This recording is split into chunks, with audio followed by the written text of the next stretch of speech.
On this episode of Inside Engineering, we talk with JJ Farley and Brian Hepting from our structures group about asset management in the world of structures, and we take an inside look at the Christina River Bridge and the unique aspects of that project from a structures perspective. Inside Engineering starts right now.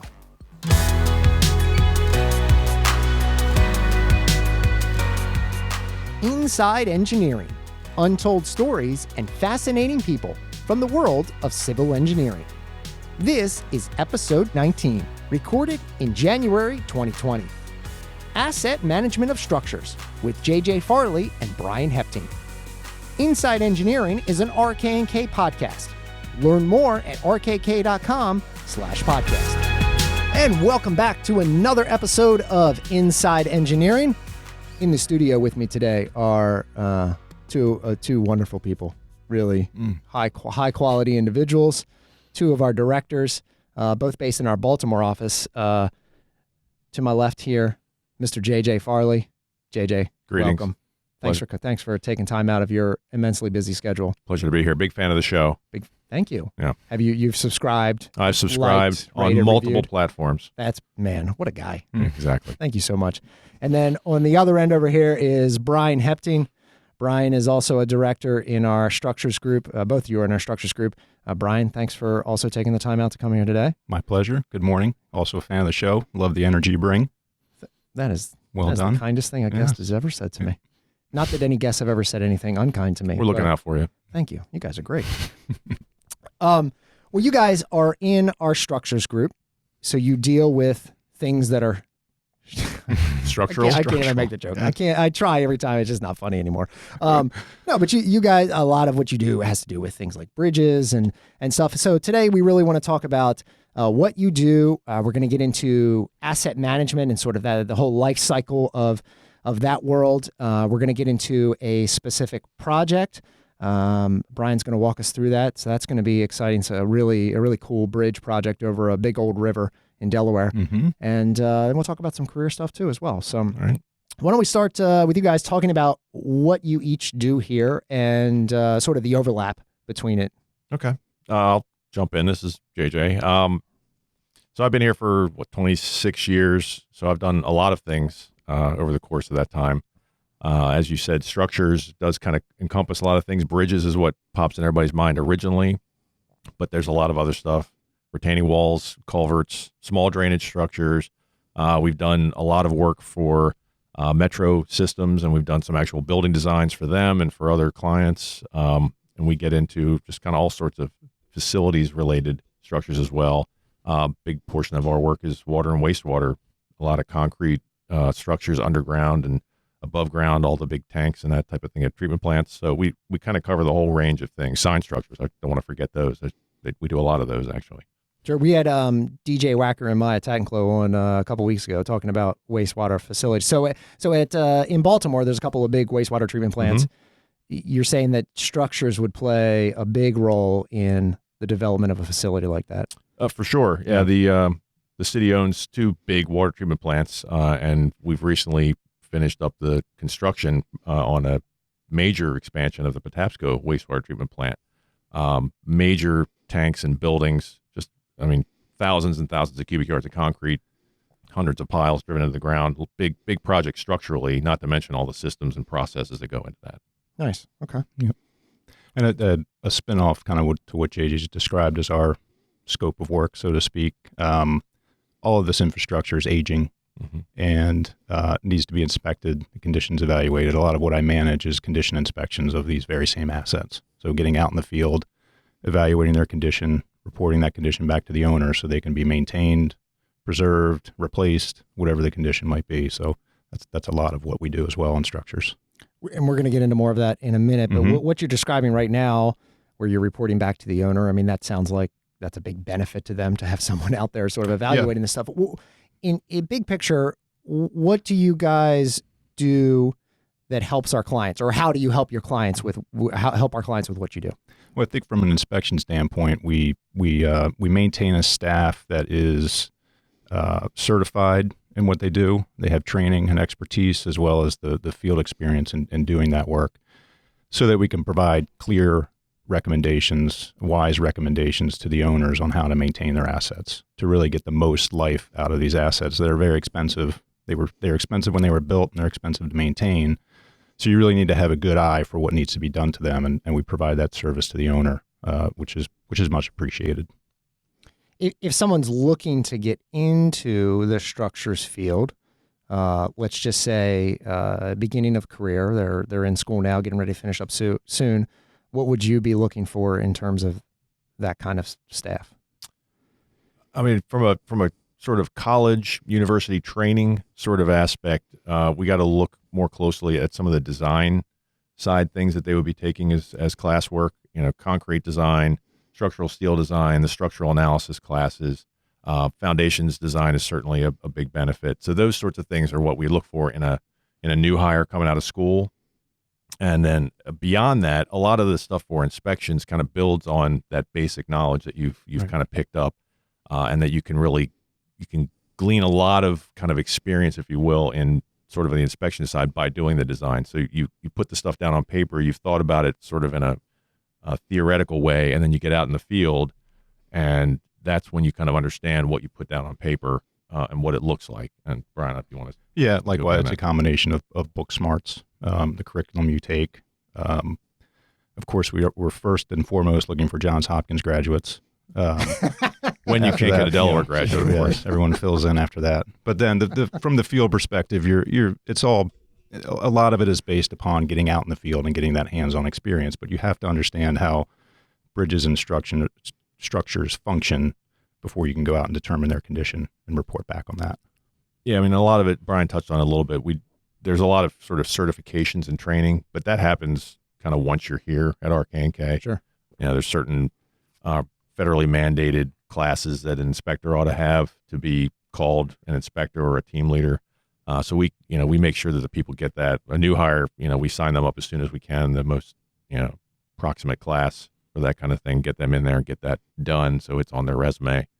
And Brian's right. If you have a good handle on how it's designed, when you start seeing the defects in the field, you kind of know what they're caused by. You get a better sense of, this is a shear problem. This is due to water infiltration, that kind of thing. You get a better sense of why something's going wrong, not just looking and seeing, there's a crack, that's bad. You both have mentioned inspection several times and sort of evaluating the condition of existing infrastructure. So let's talk about that life cycle of asset management from the beginning and work our way through. One of you want to Sure. kick that off? I'll give my best understanding of the overview of asset management. Wait, you're top level expert. Top level expert, right, exactly. Right. So, I mean, asset management, it does really basically discuss the whole life cycle of an asset, whether that's a roadway or a bridge or a building or whatever. It's something in the built environment. Initially it's conceived and planned, and you kind of come up with, okay, what's this thing going to cost? What's it going to look like? What do we need it to do? Then you design it, and you start to refine all those costs that will go into the construction. And meanwhile, you should be considering what's it going to take to maintain this. You want to put out a building, a bridge, a roadway that's got the best possible details for sort of long life and minimal maintenance to serve the client well, so that they aren't going to be out there every 2 or 3 years filling potholes or repairing bridge deck joints or replacing bearings on a bridge, that this has got some kind of service life to it that's going to last. And then you get into the ongoing monitoring of that structure or asset after construction, and then the periodic maintenance, and then you get into the repairs when things start to get old and fail or something has gone wrong. But all of that is part of that whole life cycle of a project. Yeah, I think often it's easy to think that when something is built, a road or a bridge or whatever, that, okay, it's built, there it is, enjoy it, everybody. But there is a plan that goes with that for how do you maximize that asset so that it lasts as long as possible. Right. And I think one thing that is a challenge for owners these days is the asset management and life cycle is an easier thing to evaluate for a new structure, but they've got billions of dollars worth of existing structures that have actually probably already reached their life, that they need to figure out how that fits into their asset management program. What am I going to do with my bridge that's 50 years old, or my one bridge that's 50 years old is in a lot better condition than another bridge that's 50 years old. So that really becomes a complicated analysis to develop all that into a plan that's going to help them maintain their facilities. And funding, of course, is a major issue. There's always the temptation to fund the new stuff, the shiny stuff, the stuff where people get to go cut ribbons and be all excited about new services. But frankly, there's a lot more built stuff, as Brian has kind of alluded to, than there is new stuff that's shiny, and it making the case for funding the maintenance for that stuff ongoing for 50 to 75 years of the life of a structure, for instance. That's a hard sell to people who want the glitz and the bang. It's not real glamorous to say, well, we filled potholes on 15 miles of roadway, so your commute is better.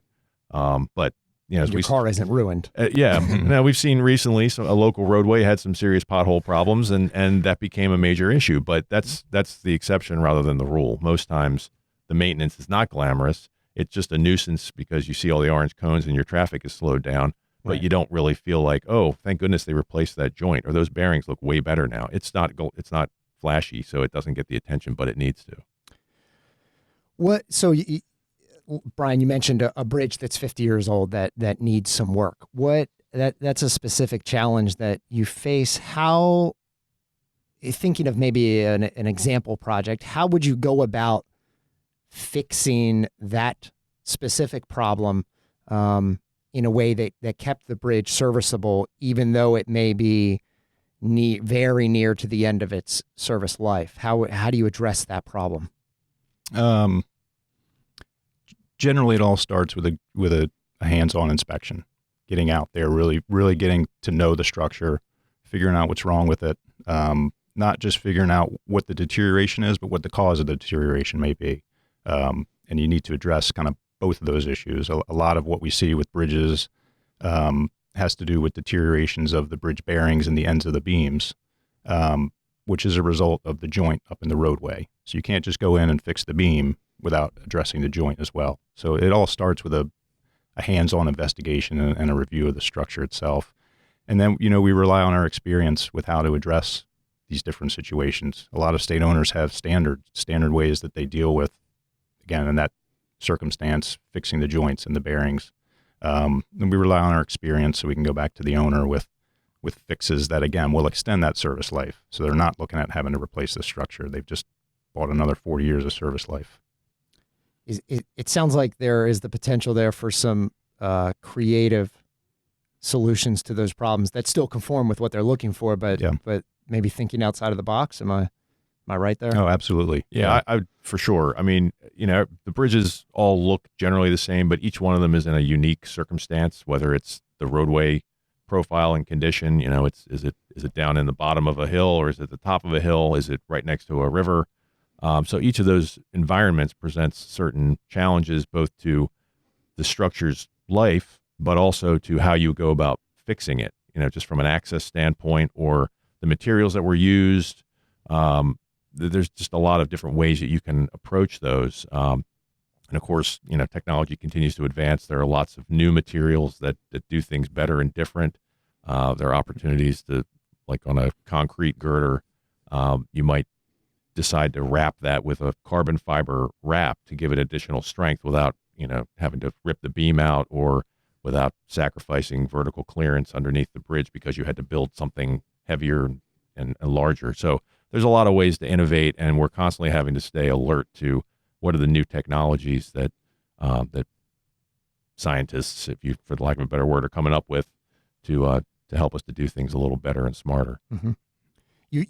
We've talked about inspection already a lot here. And Brian, you said it all starts with getting a hands-on look and inspecting it. What are some different methods of inspection or ways or accesses that inspectors have to use to get to different kinds of bridge profiles? I mean, a bridge could be, like you said, over a big valley. It could be over water. I mean, Sure. Yeah, there's a lot of variability in how we access the structures. We could be inspecting bridges out in the county environment, rural roads that you can access by foot with a ladder. You may not even need a ladder. They're so close to the ground. But for the higher bridges or locations where there's a lot of traffic, we're setting up maintenance of traffic, protect our workers using Shutting down a lane. Shutting down a lane with the TMA vehicle to protect everyone on the site. And then we use snoopers or underbridge inspection vehicles, which is basically a attenuating arm that's bucket truck with an arm, that right. sticks under the bridge, and then can swing around underneath there to get us access to everything. If it's something that is above you on a roadway, we could use a bucket truck. And really, lately, I know you've had Tom Earp on your show as well, and we're kind of just starting to scratch the surface and implementing drones into field work. As I mentioned, all that equipment to access the bridge, it adds up quickly. To be able to access a bridge costs a significant amount of money, and if there's a way you could use the drone technology to provide the eyes without all the need for that equipment, that's a benefit to the owner from a cost standpoint. But you need to have the ability to still evaluate the structure, as you're not going to be hitting it with a hammer with a drone, at least not at this point. Hit it with a drone. Yeah, that's right. No. Yeah. No hitting with the drone. Tom would hate that. Yeah. So we've been working with Tom. We've done a couple drone inspections with him, and we've had some success there. So I'm expecting that technology is going to continue to advance. So we keep talking about inspections. I think it's important to note for those who maybe aren't familiar with that whole world is that those inspections are federally mandated. So every 2 years, the owners are required to have their bridges inspected. Okay. So there are guidelines. There's all sorts of data that we are required to collect and try and unify all the information so that you kind of understand each bridge on sort of an apples to apples basis. Even if they're different bridges, at least you're gathering the same types of information. And I guess the maybe the biggest challenge to the drones is to kind of have the feds catch up. I know that they're certainly looking at it, they're aware of it, but their requirements need to catch up to the fact that we have these sort of non-hands-on but really close visual inspections with the drones. Right. So you got to balance the drones, which make it easier to see things, with the hands-on, which makes it actually possible to really diagnose what the defects are sometimes that the drone may or may not be able to do just yet. Right. And it sounds like, at least right now, it's a bit of a hybrid approach. Mm-hmm. I mean, the drone can capture really high resolution imagery with some special cameras. But then it's still, you need a person to look at it and really determine what the best remedy is. Yeah, just thinking of an example of some structures that we've done repeatedly over the years. You can get right up on those structures, as a person with a ladder or a snooper, and look at it, and you might see what looks like cracks, but then you rub it, and it turns out it's like spider webs or dust and accumulation. Until a drone can help do that, you might be either overestimating the damage or underestimating it. It's about how you kind of interpret it. So It's just interesting. Your eye can fool you even when you're that close. Yeah. Another tool in the toolbox, to be cliche. Yeah, is absolutely. Drone, well, and I was out with Tom at one of the sites we went to, and it was a bridge over a huge valley, a couple hundred feet, and I mean, the method that the manual method of somebody inspecting it was to rope down in a sort of a chair that was on a winch and sort of hang a couple hundred feet in the air and just look at these giant piers. And so that the drone was able to kind of evaluate that really quickly. And it was interesting to see the two different methods at work, and there was a snooper truck up above us and a lane shut down. It's like, you're right. I mean, there's a lot that goes into shutting down those lanes. Our inspectors are bold. Let's just put it that way. Well, we have an amazing inspection team. We're going to get them on soon because they've got some great knowledge to share.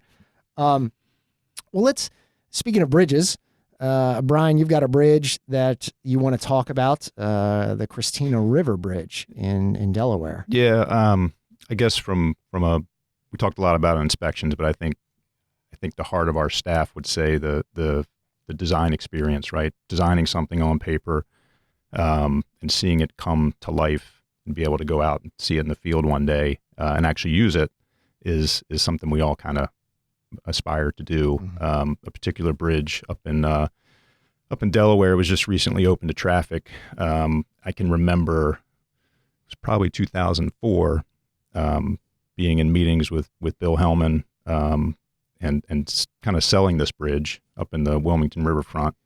to the governor at the time, and it's just been opened. So it was a long road. Patience is something you need in this. Patience is a virtue, right? absolutely, yes. And it was a variety of reasons with funding and change of leadership, things like that. But Sure. it has made it right now. It's open, and it's an aesthetic structure over the Christina River, connecting kind of a developed area to an undeveloped area that is intended to spark development and really help the city of Wilmington grow and continue to prosper. And the type of construction is not a completely common type. Pre-stressed, post-tension concrete girders. I don't know what any of that Yes, is, so you're right, going to have to right. explain it. Yes. It is not. It's not totally uncommon, but it's not your everyday bridge. Mhm. Put it that way. And big, massive foundations in the river, caisson supported. It's just a nice feather in our cap, so to speak. I think the point to note is that they not only were they the pre-stressed post-tension, but the post-tensioning was splicing different segments of these concrete girders together, which is not a usual way of doing it. Typically, you would put these concrete girders up across each span, and if you wanted to make it quote unquote continuous for live load, which is a structural term for just making it a little more efficient, you would do that with just a concrete pour between the ends of the girders at the pier. So what they did was actually have 3 segments of girder across 2 spans, making a lot more like a steel girder bridge, where you see those splices, all those bolts over the middle of the roadway. If you look up, this is the same idea, but it was done with heavy wire strands, kind of tying those 3 segments of the girder together. So it's an unusual method. It's been used a few times, but this was certainly the first time in Delaware. First time I think that our engineers did that, and Mhm. I don't know that there's a whole lot really in the area that uses that method. Yeah. It was kind of a neat project. What were the specific challenges with that bridge that led to that design decision? The span lengths in general. The span lengths kind of the longer a bridge span gets, the deeper the structure needs to be. So to try to tackle that river with steel girders, it was getting too deep. How wide is the river? Or how wide is that span? 300 feet probably, bank to bank. Mhm. So this type of construction allow you to kind of shallow that up, and there was some efficiency in that material, and those were the major reasons.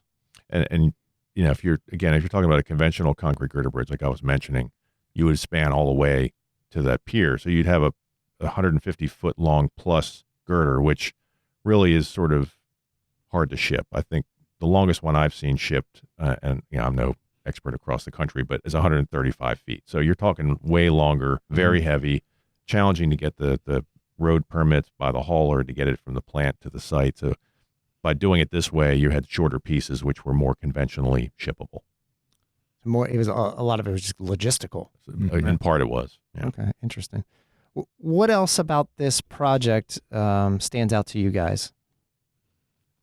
Not to repeat, but I think just the time that it took, start to finish, to reach this product, and for it to be a success is definitely something to be proud of. And again, just for the engineers that worked on it to be able to go out there and say, hey, I designed that, it's being used, and there's future development, right? This could be a benefit to a lot of people up in that area. It's not just a bridge. It's connected to a whole paths and trails right. and stuff. It's got truly a civil engineering product, in that it's developing a lot more than just one item. I think that's probably the biggest thing, is just like you said, the patience and kind of waiting to see it all come together, and it was a success. I think it's another good example of just sort of the company-wide collaboration as well. Mm-hmm. Of course, the civil roadway folks had a lot to do with it for sure. We had significant geotechnical hurdles to get over, not only by having to build a pier in the river, and it's a fast-flowing, relatively deep river, so it's a challenge. But then there were also some really kind of questionable river soils on either side that we had to do some innovative filling techniques to get the grade up to the bridge elevation without having it settle, for forever. So that was a neat challenge. And then, of course, environmental permitting and the whole planning process. So it's just the whole the whole team came together and I think came out with a really nice product. And it is a really nice looking bridge and really just continues to enhance that waterfront that RK&K has been involved with for 25 years. That's really cool. Speaking of success, Brian, that you mentioned, when you're looking at, let's just say, a project like this that does span over such a long period of time, so many people have worked on it. I mean, the project being finished and making it through all that and being open is a success in and of itself. But how are you measuring the success, not just of the project, but of all those people that work on it? And this is sort of a bigger picture. You know, we can even get into mentoring and stuff here. But how do you measure the success of what you're doing? Yeah, I think Tim, just this past week, I was in a review meeting for a different project, and probably 20, 25 people. It was a bridge project, and it was reviewing our drawings and receiving comments, and kind of looked around the room and realized that I might be the oldest guy in the room, right? I wasn't. I was close to it, though, and it kind of just made me reflect a little bit on the other folks from RK&K that were with me were now leading this meeting, the younger engineers, and they handled the meeting perfectly, really. So I kind of see that as a measure of success when you start to see your staff replacing you, essentially, right? Like, I didn't really even have to say a word in this meeting. They had everything covered. Meeting went great. And I think even, you know, again, on the Christina River Bridge, to have these younger engineers being the ones that say, hey, that's my design. That's I was a big part of that project. That's a great measure of success when you start to see that transition. Sure. Yeah, I think it's similarly when you see these engineers, you know, they've gone through the process. They started out, you know, maybe as an engineer, associate engineer in RK&K parlance. They were running the numbers, churning through the design, you know, creating binder upon binder of hand calcs and computer output and everything else, and working with our CAD staff to create the drawings. And by the end of that project, it's probably been a couple of years. And now when that next project comes along, they know what to do, and they run with it, and they come to you with the suggestions, the solutions. So it is that sort of growth of everybody on the staff who's gleaned something from those experiences and is using it and carrying it forward and just kind of upping the game for everybody, which is great. So speaking of young engineers, the two of you, where are they? We're each both not so many years ago. Yeah, he's up. You were both young engineers at some point, but yeah. Can you each talk about how you've gotten to where you are in your careers? You've both been with RK&K for a long time. Brian, you left for a short period. Yep. We won't give you too much of a hard time about that, and you came back. Tell us about sort of your career trajectory, and then think also about maybe something you wish you had known earlier on. Yeah. Sure. As you mentioned, I did leave and come back. I was here for about 5 years right out of school. Felt like I wanted to experience something different. Pretty quickly realized that I did not want to. The grass is not greener. The grass is not greener, yes. And didn't burn my bridges, so to speak, at RK&K. Excellent career tip. Yes. It is a good career tip. And they had a spot for me and I came back, and that's now been 20 years ago, I guess. So I've been in the business for 28 years, 26 of which have been here at RK&K.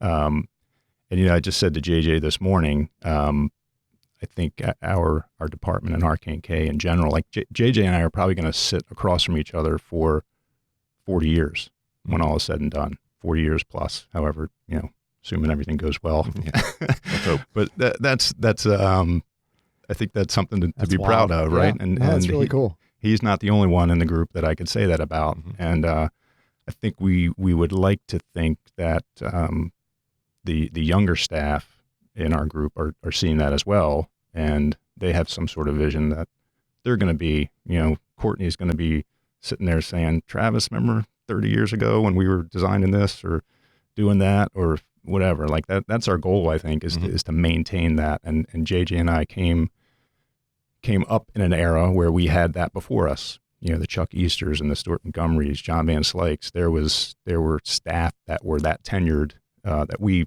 learned under.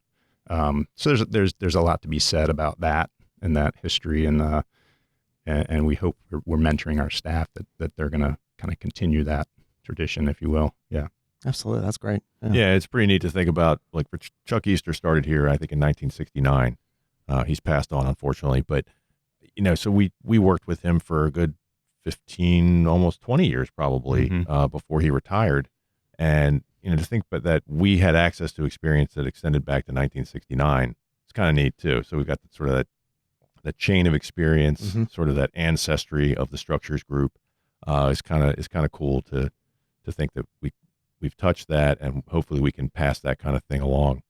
I mean, I think nothing but the best of RK&K. I've been here my entire career, almost 27 years.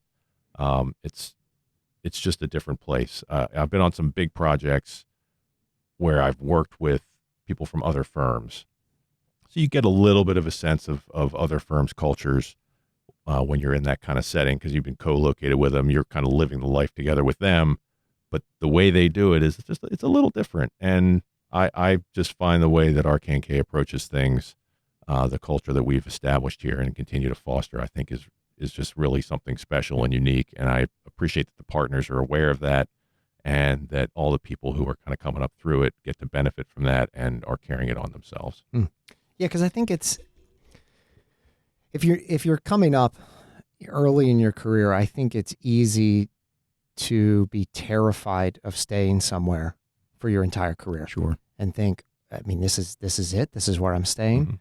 But I think everything you guys just laid out makes a very compelling case for why that's also like a really amazing thing. You get to spend your career working with people that are really enjoyable to work with, working on really amazing projects. I mean, what are some of those mega projects that you've gotten to work on? Oh, I'm currently working on the Purple Line, which is a huge public-private partnership, new light rail transit line outside of D.C. Just a massive undertaking, big project, and it's very interesting to see how all that gets put together. Before that, I was working on the Intercounty Connector, which is Maryland 200, which is an east-west highway, again in the D.C. suburbs. A lot of work down there because there's a lot of people. Decades in the work. Decades and decades. You ask Melinda Peters, it preceded her career at State Highway Administration, and she finally got to see it through. It was a 30-year project in the prep and the making, but it was an amazing project to work on, just to see how everybody came together and made it work.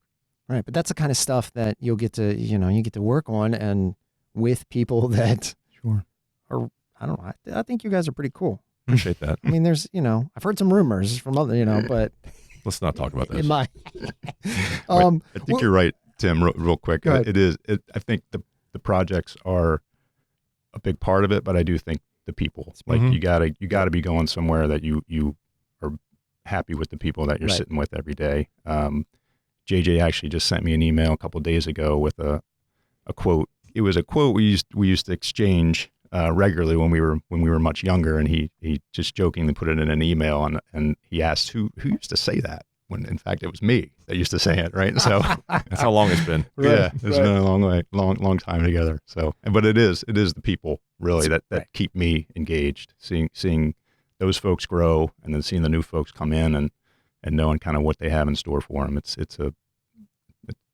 what has kept me engaged here at RK&K in a major way. Yeah, indeed. Each of you think back real quick earlier into your career again, and what's something that you really wish you had known earlier on in your career? I love this question because we get some great answers. So if you're listening or watching out there, pay attention. Here it is. Here's the great wisdom. Yeah, here's the great wisdom. That's right. Gosh, well, one thing I guess I would say is don't sweat the small stuff. Christina River Bridge might be a great example of that project. It just requires patience. It requires wisdom. But you will look back, I think, at some situations that you thought were much worse than they really were. And to be in the moment and be under kind of stress and pressure may not have been worth it, kind of. So, similar vein, everybody has grand plans that this design is going to be fabulous and the project is going to be amazing. But, projects have problems. I'm not sure that's a secret. I don't think it is. Shocking news. Yeah, shocking news, everybody. News flash that problems do occur on projects, and kind of what Brian's saying. Don't sweat the small stuff, but know that we're all here to work through those problems. We're going to find the solutions. We're going to fix whatever the issue is, the question is. We're going to help the contractor work through whatever he's run into. But just know that it will end. Sometimes it feels like it will never end, right? And you're stuck in this problem. It's like, why can't we get past this? You will get past it. It will be better, and you will be better for it because you will have learned one or more things out of the whole process of trying to work through issues. Absolutely. It's so easy to get wrapped up in that moment, or especially when that moment extends on, like you said, for days and weeks and months. But it gets better. It does. It gets better, and like you said, coming out of that, having learned something valuable, is invaluable. Yeah, absolutely. Gentlemen, what have we not talked about that you are keen to talk about? I feel like we've covered a whole lot. We have. I just want to make sure that we've covered everything you were hoping and dreaming to cover. I mean, I think we've hit a lot of good stuff. I just want to sell structural engineering and design to those out in the world who haven't made a decision yet. Give your pitch. It's it is challenging. Every discipline is problem solving, but I think particularly if you're a real math head and you like to dig into that kind of stuff, I really think that structures might be the right place for you. You get to, and frankly, getting to see that bridge as our iconic result of our work. Obviously we do a lot of things, but to see that bridge is pretty cool. I mean, I live not too far from York Road at the Beltway, and that bridge crossing is one I designed. So I get to drive over it like every time you drive a couple times a week, which is kind of cool. And my kids go, "Is that your bridge, Dad?" I'm like, "Yes, that's the one." And you'd think they know by now. They're all, very old. But anyway. With Jay, I tell the truth. What it really is you drive over it and you tell the kids, "Hey, kids, did you know this is?" And they're like, "Dad, we know." Let's just say occasionally I remind them, yes. And to tack onto that, I would say that there is opportunity at RK&K even beyond structures, right? If you're a structural person and great math mind and everything, there are opportunities to manage projects and big projects at that, right? Or be out in the field. Yeah. So there are many different ways you can go, but I would say get into engineering and your eyes will open up to all the opportunities out there. Yep. Excellent. You guys have been good. This has been fun. Thank you. It has been fun. We're not quite done yet, though. Uh-oh. Because now it's time for your picks of the week. All right. I'll jump first. So jump in both feet. Give us your recommendation for something you think that we're going to like or enjoy. So, we've been talking about how old Brian and I are.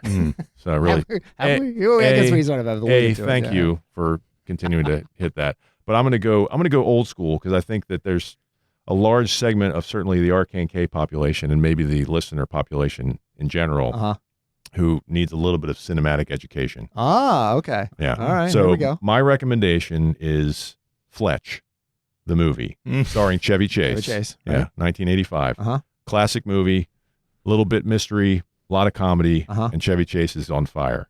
My all-time favorite movie, got me through high school. My buddies and I would quote that movie back and forth, left and right. So just want to throw that out there. And Brian's pretty good at Fletch as well. Oh, yeah. So we have actually challenged JJ to see if he can get through an entire day just off of movie quotes.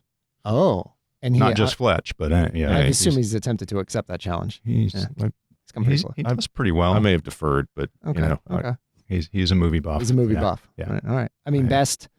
Your favorite movie of all time? I know that's not a fair question, but I would say Fletch is up there. Okay. Perhaps the original Star Wars trilogy. If I can lump those together, Okay, we'll allow it. Sort of things. Yeah. Okay. Yeah. All right. My pick is a plug for local sports. I'm a sports guy. Grew up. We are purple right now. It's sad that we're purple. I did this. It was like, yes, the Ravens Super Bowl run. Here it comes. Right. Oh, well. It's a sad week. It's a sad week. Yes. It's a sad week. But anyway, local sports. I'm going to go a little deeper than the big time sports. That's good. I'm a Hopkins grad, and plug the Division III level of sports. Okay. Hopkins has several outstanding programs, and they're not the only one in the area. Say Towson University's got good stuff. Mm-hmm. Morgan State, Coppin State, Stevenson University, and then even down to the high school level. Just with my kids having come up through it, seen a lot of talented sports teams, best teams in the country in several sports. So it's all out there. It's very affordable. You don't have to pay $120 to go see a football game. Pick a team, pick them up and follow them, get to know the players and the coaches and whatnot. It's an enjoyable experience for sure. Nice. I think local I like sports, that one. wherever Mhm. you are. Although the Baltimore ones are the best. All right, guys. Well, thank you so much for taking time out to come in here today. This was a lot of fun. Hopefully, I'm pretty sure our listeners and viewers learned a bunch of stuff today. I hope so. Talked about some technical stuff and got into a project and career. So I think it's a pretty good, wide-ranging set of topics. So thanks again. Thank you all for listening and watching. Inside Engineering comes out with a new episode every Tuesday. You can check us out on our home at rkk.com/podcast. We love your feedback. So we've got a feedback form on there. We're always looking for topic suggestions and different kind of questions that we can ask to our guests. So please take a moment to rate the episodes. If you're checking us out on any of the podcasting platforms, maybe Apple Podcasts or Spotify or anything, take a minute to rate the episode, leave a review. That helps us out a lot. And thanks again for tuning in. Thank you both for joining us. Thank you. And we'll see you all next week on another episode of Inside Engineering.